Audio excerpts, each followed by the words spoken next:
Hello, Fairfax County Public Schools. This is Dr. Brabrand, Superintendent. It's great to be with you this evening as we have another town hall around return to school. Thank you for being here tonight with me. As you all know, as we go through this school year unlike any other, the pandemic has truly impacted all of us here in Fairfax County Public Schools and in our community. But please know, as we come to you tonight for another town hall, we remain committed to serving every child by name and by need here in Fairfax County Public Schools. We know there remains concerns as we do return to school that we do it in a safe and measured fashion, and we will continue to do so. I also recognize the disappointment of many of our families as we looked at returning to school, our pre-K, Head Start, and kindergarten kids, and many of our special needs kids, and we put a pause on that just a few days ago because of rising COVID cases and percent positivity. Those represent 2 of the 3 core CDC indicators for deciding whether to open or close schools. 2 of those 3 indicators are rising, and because of that, using our current decision-making process, we delayed the addition of Group 5. We will continue to monitor the health metrics and continue to keep you updated in the days, weeks, and months ahead as we go through this pandemic. I know it is and it remains a challenging time for all of us. School opening and closing is among the most important decisions that a community and a society makes, and you want and will get trust and transparency here from Fairfax County Public Schools. I'm proud of our work in these town halls to bring you the information, the latest information that we have, and to answer your questions and emails so that you get real-time answers to your concerns and issues. I'm really delighted this evening to have with me a lot of special guests. First, I have Dr. Michelle Boyd, our Assistant Superintendent for Special Services. And Dr. Boyd is in charge of many things, special education students, as well as student and staff health. Dr. Boyd, welcome, and glad to have you here this evening. Thank you. So glad to have you. And we want to talk a little bit this evening about the work that we are doing around our metrics. Metrics are deciding how we do return to school. We are making data-driven decisions. And as I shared at the very beginning, we have 3 core indicators that the CDC has given us around opening or closing school. 2 of them are based on COVID in our community, and the 3rd is about our ability to limit COVID in our schools. Could you take us through a little bit of the metrics that we are using to help us as Fairfax County Public Schools does return to school? Absolutely, and good evening. As Dr. Brabrand shared, we are using 2 of the 3 core CDC indicators that speak about community transmission of COVID-19. The first CDC indicator is the number of cases per 100,000 persons in our area. The second CDC indicator is the percent positivity based on PCR tests. Both of those indicators speak about our community transmission. As we look at the next, as we move forward, we've talked about the first core indicator. Now let's look at our data over the past couple of days. You'll see our data with our number of cases per 100,000 has been on the increase. At our last board meeting, we shared data about the national increase, the state increase, and the regional increase. And so we're looking at our increase specifically in Fairfax, and you'll see that from the 13th, we were at 190.8 cases per 100,000. And as recently as today, we have 238.9 cases per 100,000. So Dr. Boyd, this is about the number of cases that are going on right here in our Fairfax County community. This is one of the CDC's core indicators. In fact, it's the first, and that trend is on the rise. And in fact, it has gone beyond the threshold that we had for returning or adding additional groups, including Group 5, which is why we delayed, because we went above our threshold. Correct, Dr. Brabrand. So as Dr. Brabrand shared, we went above our 200 cases. So you'll see our data quickly jumped where we have on the 16th where we had 211.2 cases per 100,000. So we made a quick shift. And again, out of an abundance of caution, while we're right now in our interim process working with our first and second CDC indicator, this indicator was the metric that caused us to pause Group 5 and bringing them in, again, out of an abundance of caution while we formalize our process to assess our mitigation measures to keep risk low in our schools. So Dr. Boyd, let's look at the second core indicator, and can you talk a little bit about this? Absolutely. So our second core indicator, it talks about the percent positivity. And so the first one was number of cases. This one is percent positivity. And we monitor both of those as we look at what our community transmission is like. Our percent positivity for our groups that we're bringing in, some of the groups have thresholds that are below 8% and some up to 10%. Right now, as we look at our data on the next slide, we are still within our thresholds for our groups for percent positivity. But again, we're watching that closely. We're looking at our data on an ongoing basis.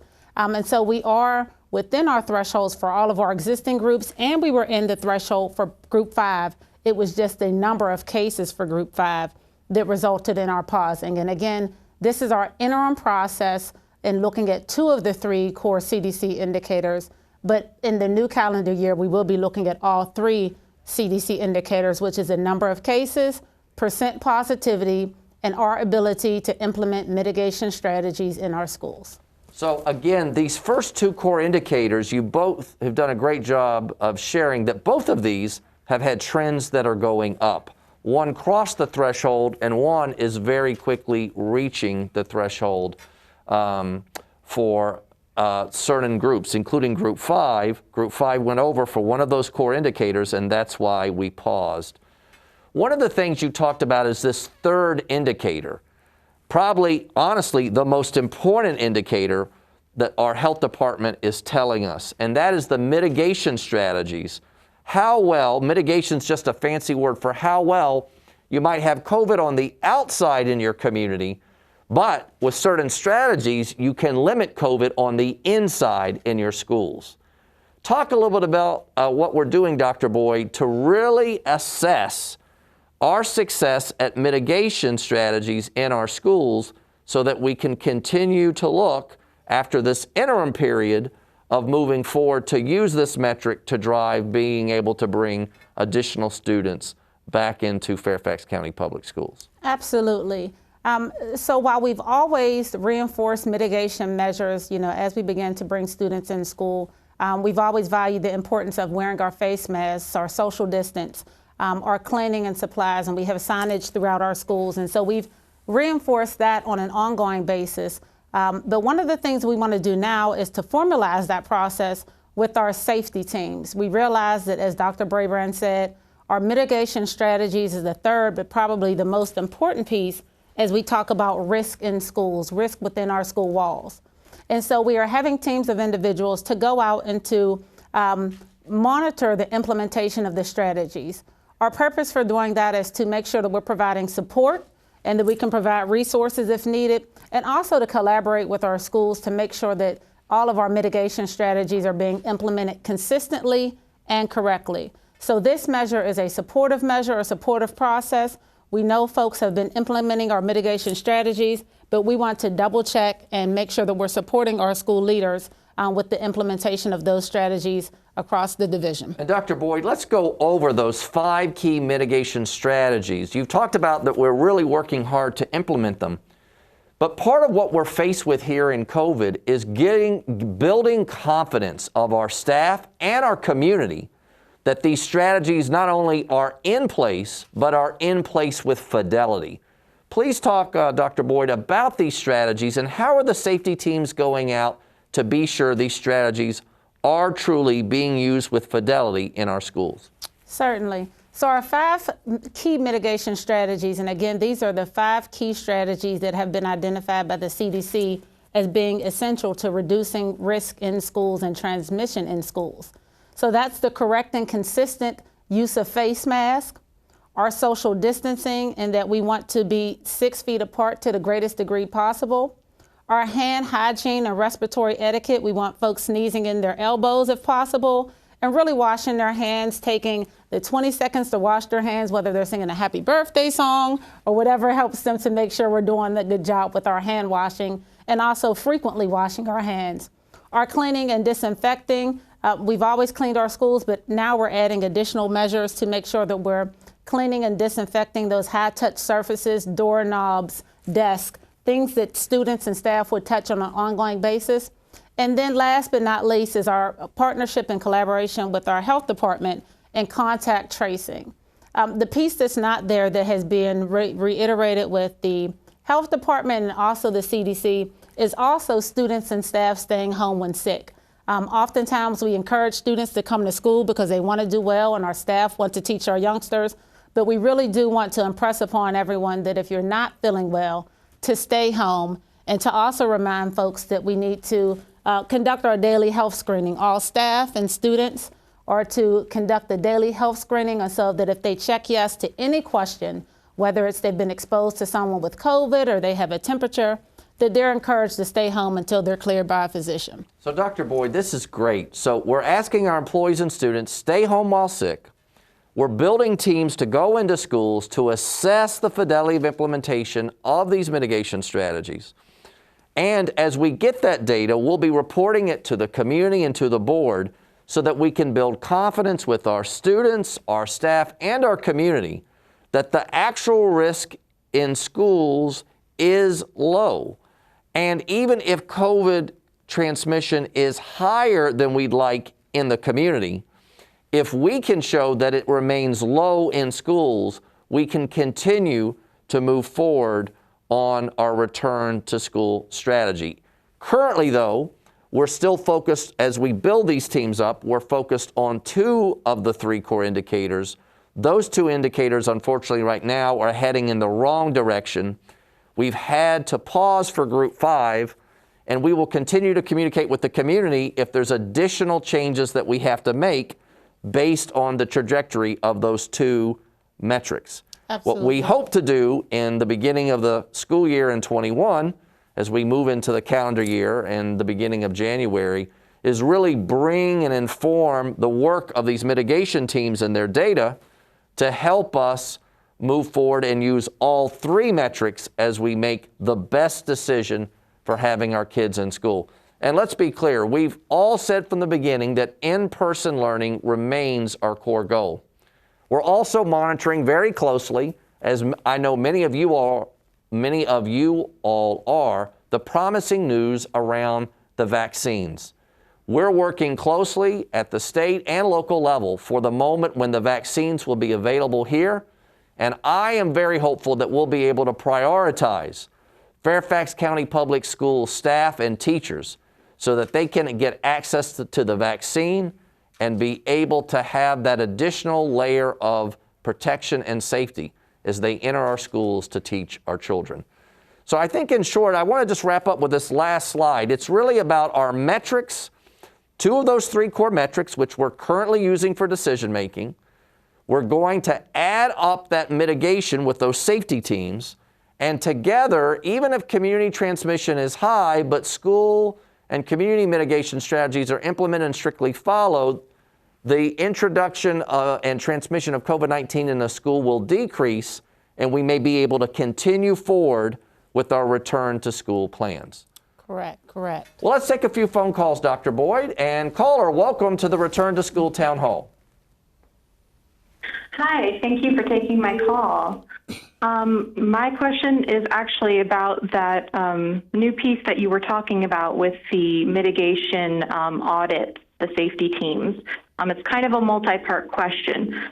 So first, I'd like to say I'm concerned about this new metric because what I'm understanding, and correct me if I'm wrong, but are you saying that if these teams come back and say that they think that risk in schools is low, but the numbers from the CDC in the 2 other core indicators are high, or in that red, in that highest risk, that we would still consider opening schools and adding more children to the schools? Is that correct? And then my second part to that question is, who are making up these safety teams? Are they FCPS employees, or are they independent workers that are independently auditing our schools? And then the third question is, what specifically are they looking for? Will that information be public? And how often are they going to be checking each of the schools? Thank you. There are a lot. Yes, yes, and yes. So first, I'm going to take the first question. Yes, the CDC is giving us guidance. We've talked with our local health department that if we can do those mitigation strategies well, even in the face of having higher metrics for those two community, percent positivity and the number of cases per 100,000, we can continue with in-person learning. And there are districts that are doing it and having success. The difference in districts, whether they have success or not, is how well they do the mitigation strategies. And we do want to be transparent about that information. Dr. Boyd, do you want to talk a little bit about those teams that we have coming in and how often they're going to be going into our schools? Sure. So we are standing up our safety teams, and some of those persons that will serve on a team are our FCPS staff, and they are our operation monitors. And we'll also be adding additional personnel to those teams because our goal is for each school to be monitored for the assessment and the implementation fidelity of their mitigation strategies on a weekly basis. And again, it's coming in, it's monitoring the implementation of the strategies, it's giving feedback and ensuring that things are being done consistently and correctly. We know that this is ever so important that we build the community trust around our mitigation strategies, and because we want to make sure that our students and our staff alike are safe so we can reduce the transmission in schools. Great. Thank you, Michelle. Let's take another call. Caller, welcome to the Return to School Town Hall. Hi. My question is in response to other schools around the country, other school systems around the country, both public and private, are back in school, and I just don't see why we are moving so slowly when we know that the spread of the virus does not happen in school buildings. Well, thank you, caller, for that feedback. From the beginning, we've talked about having a very measured approach to return to school. We were asked to build metrics from the school board even back in July when we saw cases rising. The CDC guidelines for opening and closing schools, we received those in mid-September. Not in mid-July, not in mid-August, mid-September, after we had already opened with a strong virtual start. I do believe that starting virtually was the right thing to do for Fairfax County students and staff. I also agree with you that all of us want to continue to move forward with return to school.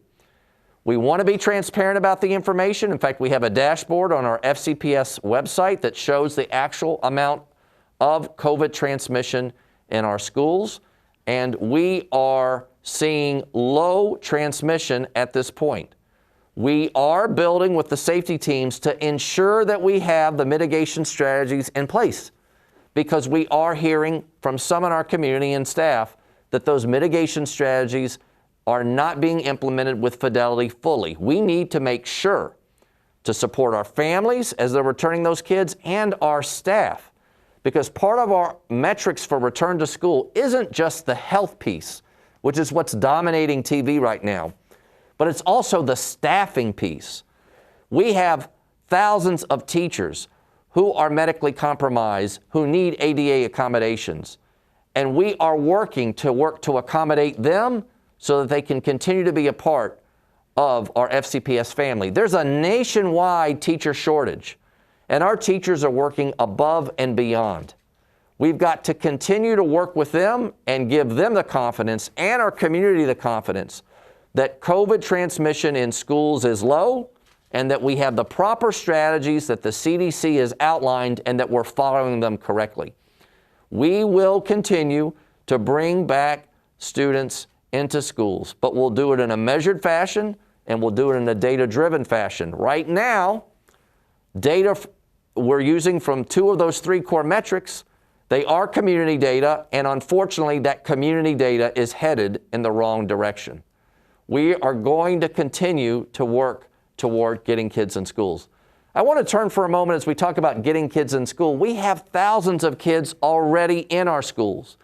Groups 1 through 4 are already in our schools, and we're doing pilots around our concurrent model that we will be using as part of when we expand more groups. And I have Dr. Erin Lennart from Fairfax High School. Hello. It's great to see you, Erin. Nice to see you. I know Thank you for are having me. one of the principals that's really taken the lead to create pilots for kids to come back. Talk a little bit about, first of all, what you are doing to see these mitigation strategies that aren't just talked about here in the central office or the superintendent's office, but they're being implemented. And then we'll talk a little bit more about the pilot at Fairfax High. Sure. Thank you, and thank you for having me. So with the pilot at Fairfax, there have been a few other high schools that have actually started a pilot, right? But at Fairfax, we've had a little bit north of 300 students who have been participating for the last 2 weeks, and about 13 teachers. And actually, those teachers have returned, for at least 11 of those teachers have returned their full schedule at this point. So, and we actually used the same data that we asked parents for in July, meaning that if you chose in-person in July, you were given the option of coming in person with this pilot. If you chose virtual in July, you remained virtual, just because we wanted to test out that concurrent model. It's been, for the most part, a great success. I mean, we've definitely had some lessons learned in just thinking about hallway transition. We really wanted to think about the spaces at Fairfax and allow the students to determine how they would use the spaces in the transition. We did remove a lot of the furniture for students that's out in the hallway. We removed a lot of that, and and I think there's some images that are actually showing too. Oh, great! Let's take a look. Yeah, you can see here. This is actually. What is this? What is this a classroom of? Let me share this. So, in addition to our pilot, we're very fortunate at Fairfax in that we also have an academy. And so, almost 4 weeks ago now, our academy students returned. And they're rotating in about 2 days a week per academy class. So this is actually musical theater.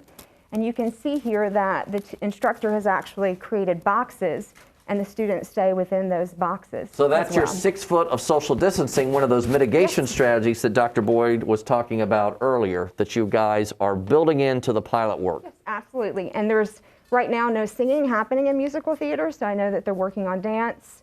And just building community. That's been a big challenge, is how do you maintain community with your students virtual and then with some of the students transitioning in person as well. I think this is fun. This is when our students were returning for the pilot. These are actually our student government association students who came in and decorated the school to welcome them back to school. Oh. The students are excited. They definitely, they want to return to school, and we're working as hard as we can to make sure that they do so safely as well. Dr. Lennart, just a little bit more about the mitigation strategies. Sure. Clearly, the 6 foot social distancing you showed. Here's a classroom here in Fairfax. Mm-hmm. You've got the desk socially distanced. How do you make sure you're doing the face covering? Lots of parents and staff ask about making sure, hey, are kids really wearing their mask? How about the daily sanitizing? Can you talk a little bit more about, in the pilot, how you're reminding teachers and students to do all of those safety things that are so key to returning in person? So our in-person students who've returned, honestly, they want to be back in school, and they're wearing their masks. They want to do right, and they know that there's a lot relying on this pilot, and there's a lot relying on the data that we're pulling from it.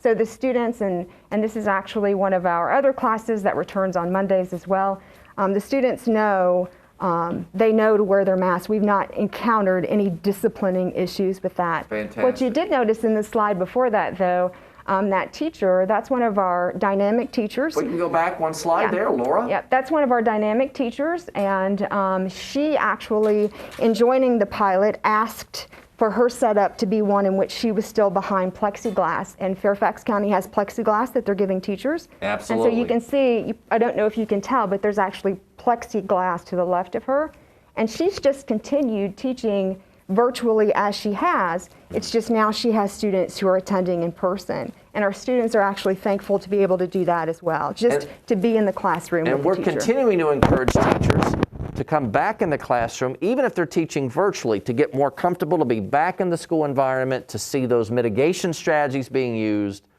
and that it is a moment to return. We have had kids and teachers out of school for months. And there has been concern and fear. COVID has caused trauma for all of us. To be able to return to school, it is an emotional moment for both our adults and our kids.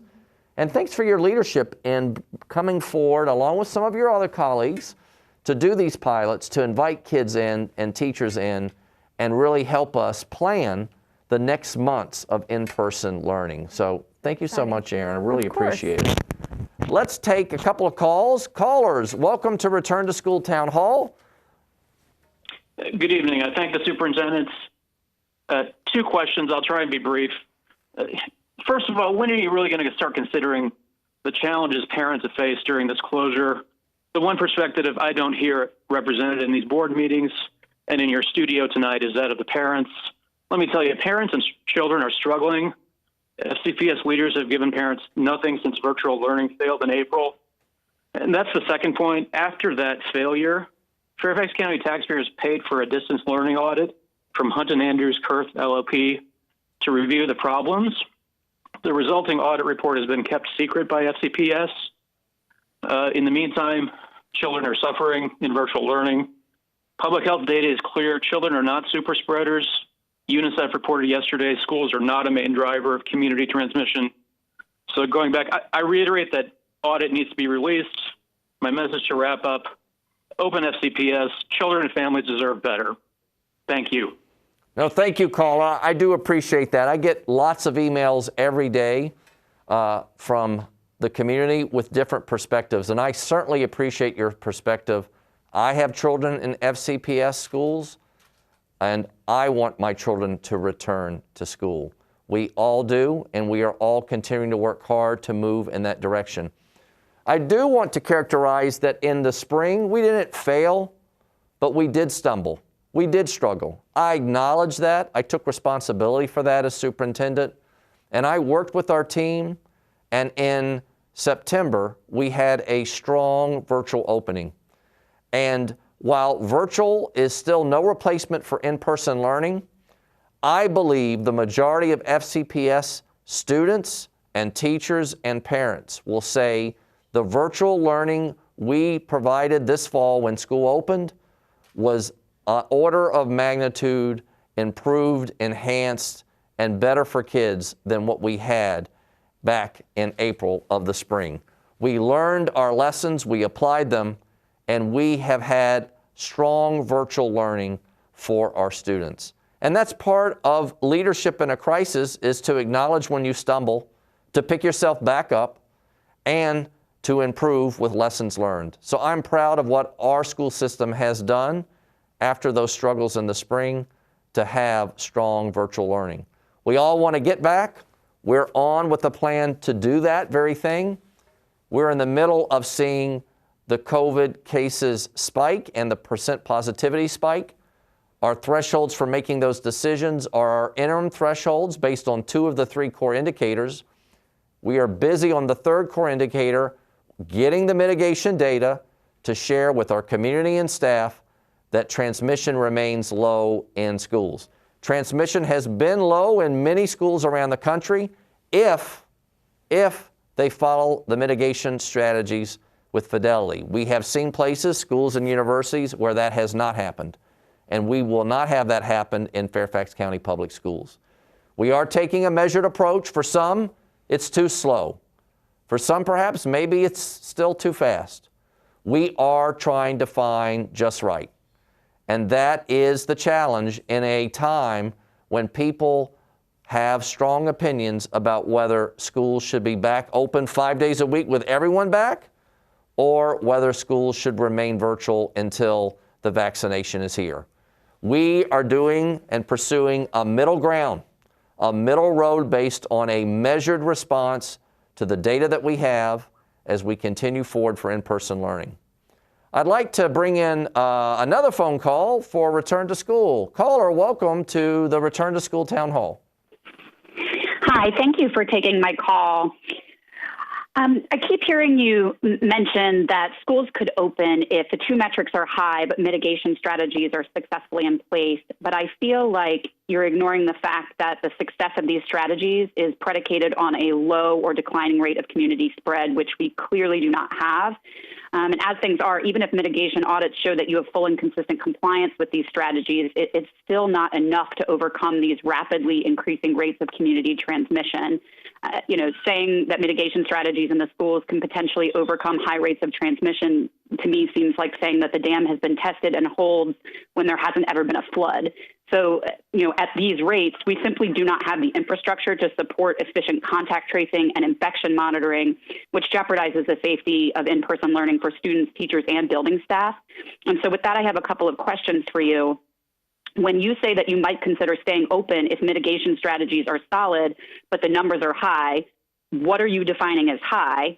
And then my second question is, why continue to keep us in this week-to-week holding pattern? Why not just focus on making virtual learning the best it can be for now and reevaluate when the rates of transmission begin to decline?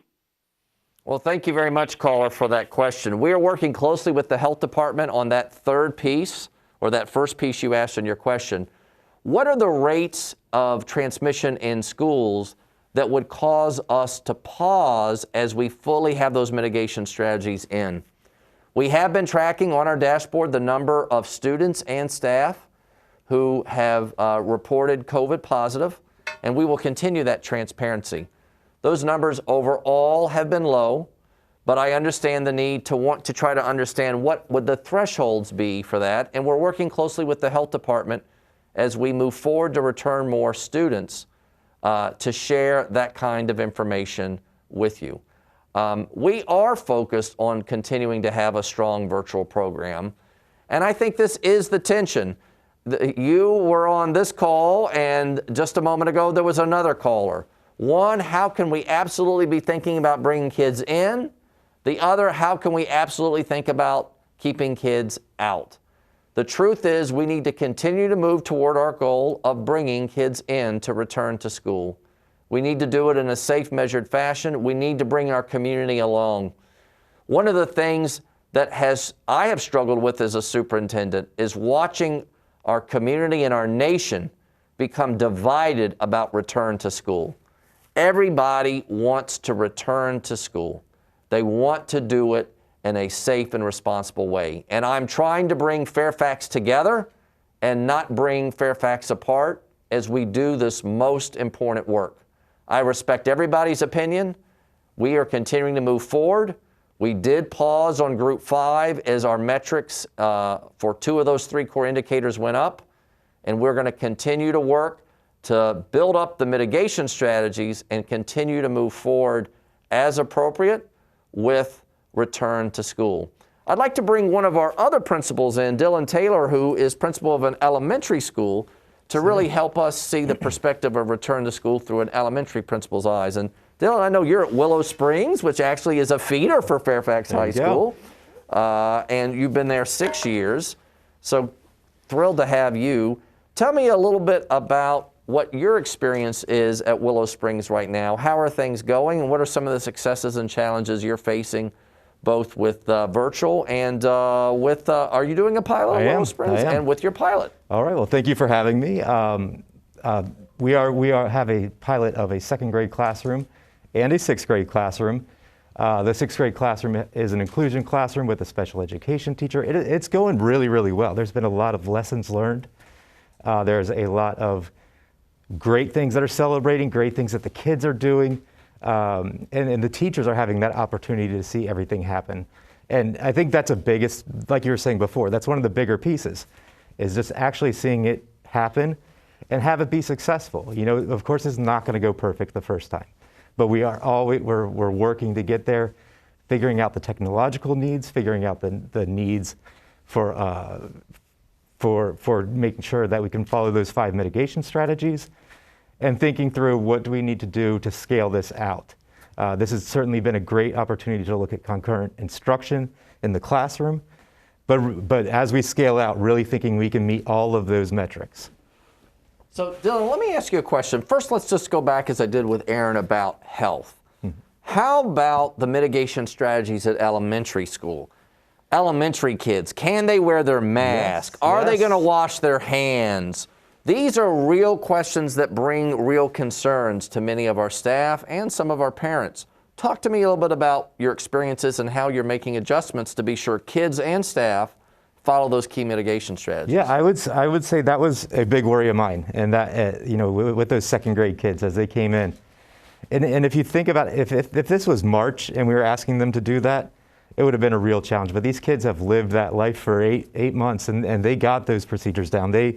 They know when they're getting close. They know when they need to be. They're always having their mask on. We're not struggling with that really at all. Of course, recess and times like that can always get a little, they can let their guard down a little bit, but we are having the adults out there to remind them to be able to engage. And I just would like to, thinking about some of those other things like the technology and the microphones that we're using, they're able to pick up those conversations and they're talking to those students in their Google Meet that's posted up. Those virtual kids and those in-person students, there's interaction there, and they're actually having, meaningful conversations, and instruction is really strong. So, Mr. Taylor, you're actually pivoting from health to the instructional piece about Yes. our concurrent model. So tell me a little bit about the concurrent model. I think we've actually got a slide that has Sure. a second grade class and morning meeting. What does morning meeting mean, and what does it have to Yeah. do with the concurrent model, and how does the concurrent model work with the Sure. morning meeting, which a lot of elementary school teachers do? So Yeah. help us through this. So this is this is Miss Willison's second grade classroom, and she every day they're starting their day with a group conversation and team building and an activity. So that's something that they're really looking forward to having those conversations, build relationships, and set that momentum for the day. And this is what I was talking about. If you look on the smartboard there is there are all the students that are virtual at that time. So if you have 25 kids in the classroom, you have seven in person one day, 8 in person the other day, and you might have 10 that are virtual full time. And so as you look at that, they're having those conversations. They're part of the class, and it's providing those students sort of a home base, whereas in a virtual setting, it has been challenging to feel that home base. And when they're in this concurrent setting, they really feel like they're part of something. One of the things, Mr. Taylor, and then we'll take another call, is teachers talking about, gosh, it's a lot of work to do concurrent instruction. Mm-hmm. It's a lot of work to do virtual instruction. Frankly, it's a lot of work to be a teacher at any time, and it's more work than ever in this pandemic, regardless of the instructional modality. But what are some of the challenges, or what are some of the surprises? Is it as difficult as teachers imagined it would be in Willow Springs, or what are some of the strategies that have been able to help overcome those challenges, or what are some of the challenges that remain? Yeah, I would say that the challenges are it is hard to be a teacher. It is always hard to be a teacher. And especially as you think about that switch to virtual, that was a steep learning curve. I'm very, very proud of our Willow Springs teachers that we were able to keep that momentum going. And I wouldn't say that the spring was a flop at all for us. I mean, they were strong. They were ready to learn. This is definitely a transition, and we continue that through the fall with that strong virtual start. But this is a transition, to this concurrent model. And there is an additional layer. I wouldn't say that it's like I've heard a lot of teachers saying, well, this is double planning. What we've talked to with our teachers is they have such a talent for teaching in person. That's not hard. That's something that comes so natural for them. And so as we sort of foundationalize this, it's starting with the planning as if you're going virtual, and then you're making those adaptations to the in-person learning. They know how to do that with their small groups.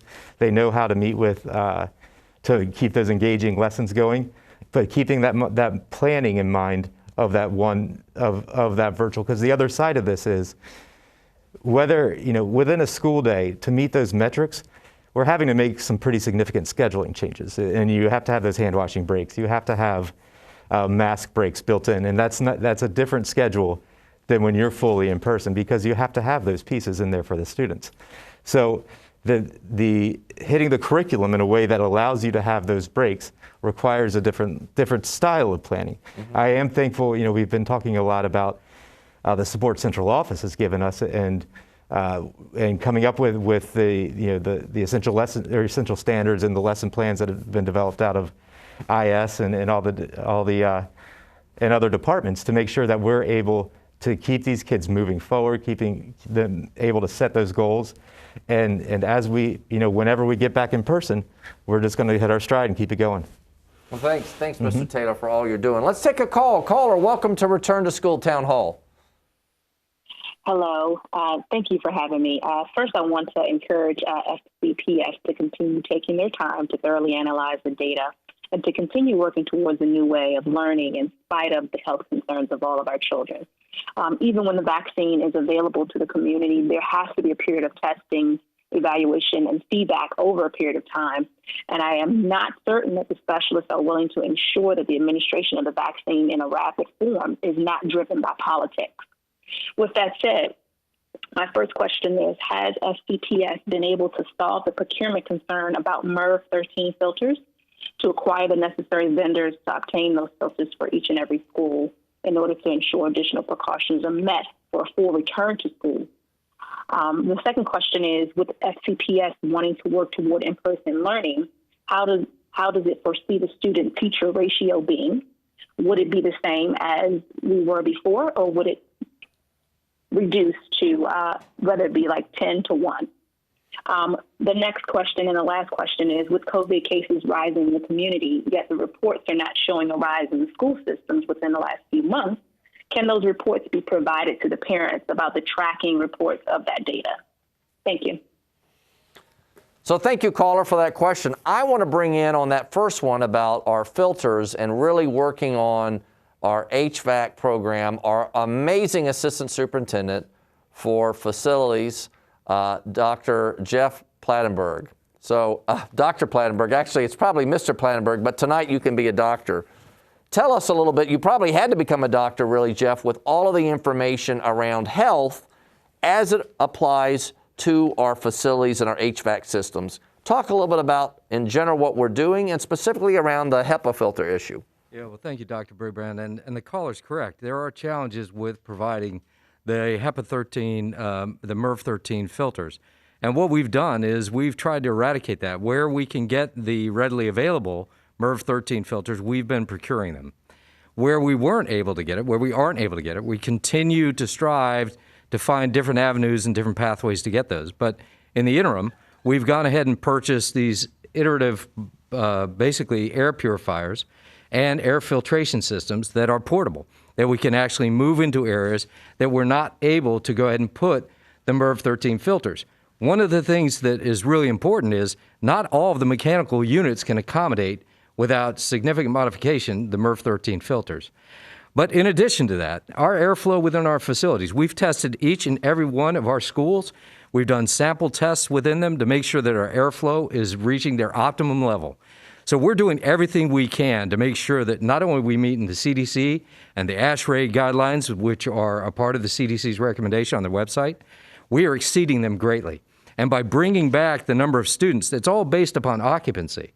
So a general classroom, if it has 28 students, 26 students in it, if we're bringing back a portion of that, the airflow per occupant, the CFM, per student, the airflow is actually doubled. So we're doing everything we can to make sure that the indoor air quality and everything and all of the things that Dr. Boyd spoke of earlier this evening are in place. So it sounds like, and I heard you say this before at an earlier board meeting, we have tremendous circulation of fresh air into the classrooms, and we are putting in HEPA filters or other devices to really filter the air in our classrooms to the greatest extent possible, which again is one of those mitigation strategies that we are really proud of and seeing Fairfax County Public Schools do so well.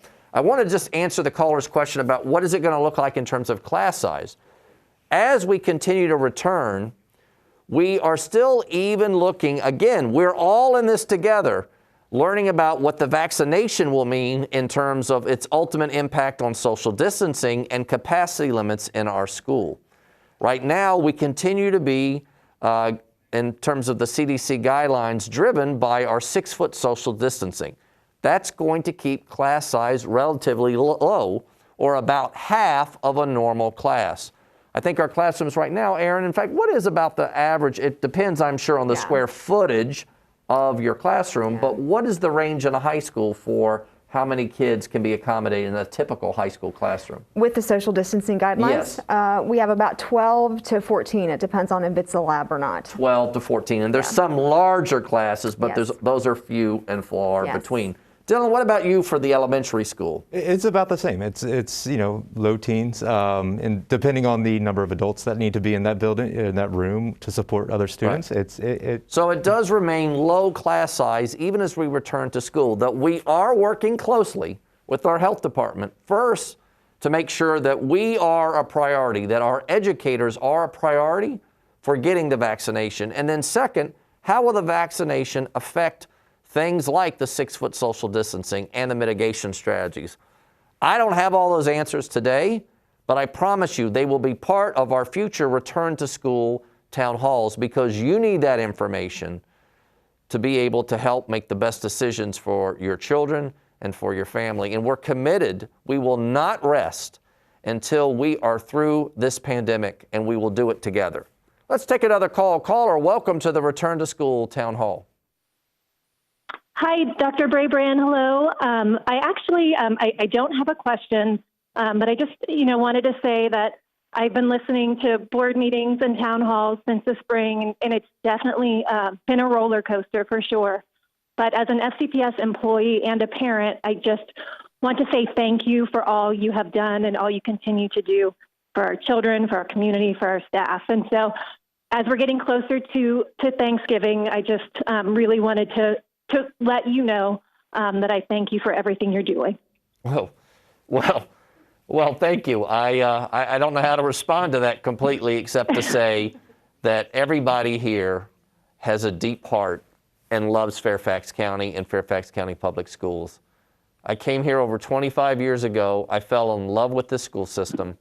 It has given me and so many people so much. And this in our hour, right? Maybe for some, our darkest hours of the school system. There are so many heroes. Heroes in the classroom, heroes on the bus, heroes in food service, heroes in the principalship. I'm just honored and humbled to be part of an amazing Fairfax County family. We have been pulled apart, unlike any other moment, by forces beyond Fairfax County's control. We can only control our narrative now, and our narrative needs to be the Fairfax way, a measured approach that brings everybody together, that doesn't pull people apart, that brings our families and our Fairfax family together.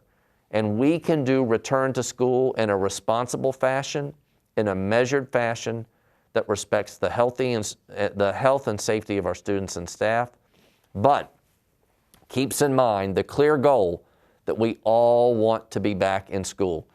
I believe the light at the end of the tunnel is appearing.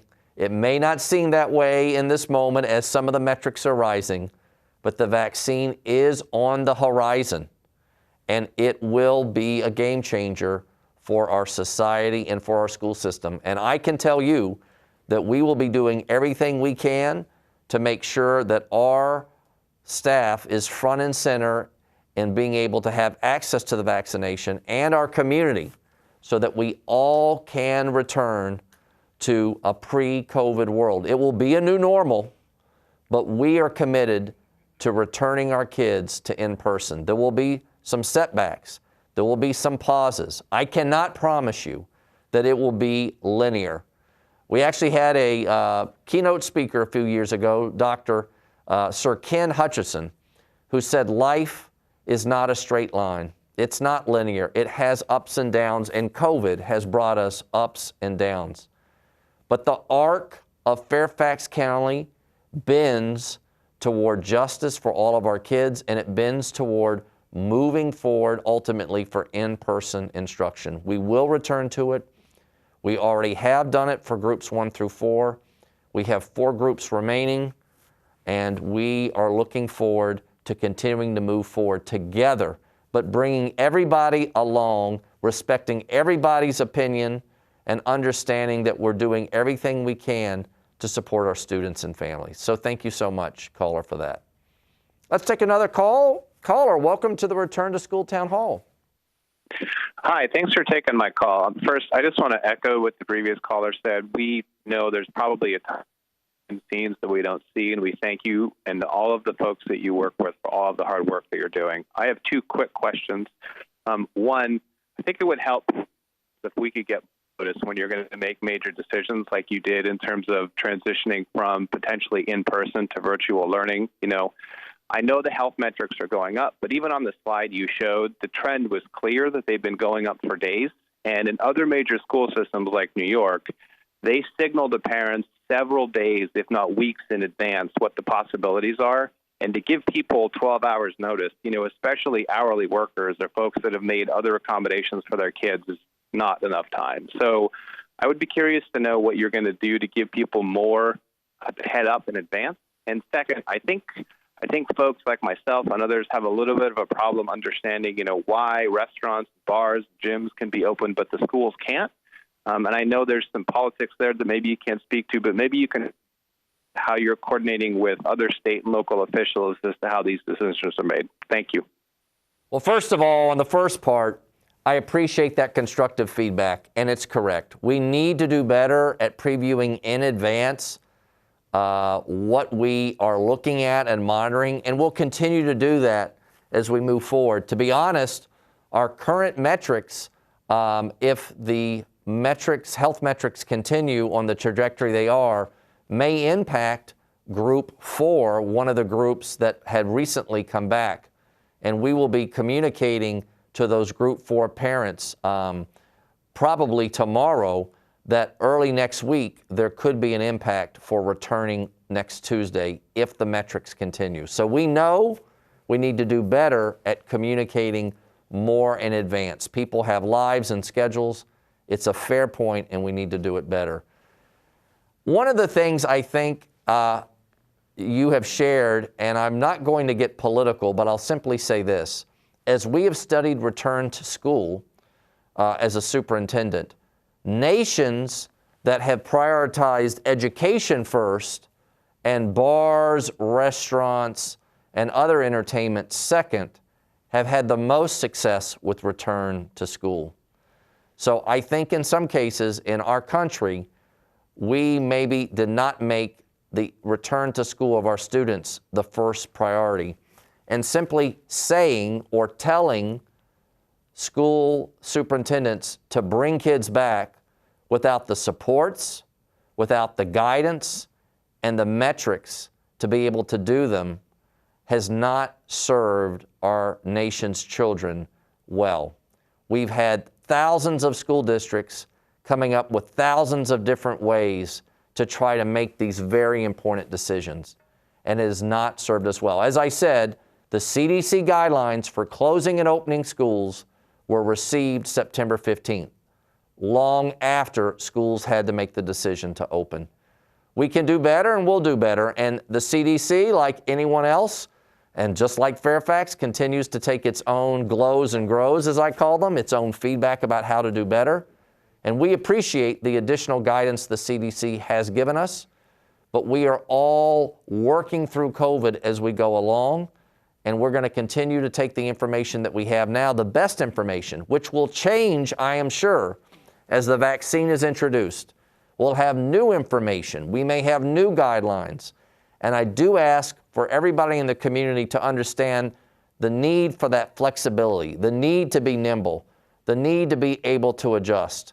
We have to be resilient to teach our kids resilience, and I understand that we all want to continue to move and progress toward normal, and that is the goal. I hope these health metrics go down dramatically, but I have to look at the data as we make decisions, and we'll work hard to continue to communicate those decisions to the community in a timely manner. Let's take another call. Return to School Town Hall. Welcome, caller. Hello, Dr. Brabrand. Thanks for taking my call. I am a junior at FCPS at an FCPS high school, and I have two things to say about return to school and online school. So first, a previous caller 2 or 3 ago mentioned how online learning is really hard on students and parents. And you said in response to that online school this year was miles better than last year in the fourth quarter. at the end of the year. That is absolutely true. It is so much better this year. But I would like to add that as a student, online learning is just not a medium that really works for me and for almost every person I've talked to that is in school at FCPS right now. And I also do want to make it clear that I do not support returning to school until this pandemic has been ended with the vaccine, as I live with family members that have pre-existing conditions that would make them very vulnerable to this deadly virus. The risk outweighs the good, but as I said, that does not mean that online school is a good way to teach, or is teaching students as properly as in-person school would. Second, what mitigations are you putting in place to prevent specifically middle-aged to teenage students from disobeying or ignoring the restrictions at school, like mask requirements or social distancing in passing periods? Because, and I'm sorry to be frank, but my school is unable to prevent kids from doing drugs in the bathroom during school hours. If they can't prevent students from doing that, why should I trust FCPS to enforce safety rules on teenagers who have done much worse in school than wearing a mask improperly or stepping too close to someone for proper social distance? Thank you. And again, apologies for being frank, but I feel like it needed to be said. Thank you. No, thank you, caller, and thank you for calling in. As a student, I really appreciate that. We need to hear student voice now more than ever. One of the things we've actually created this year is student equity ambassadors in all of our schools to make sure that student voice is being amplified. And we need to hear those voices now more than ever.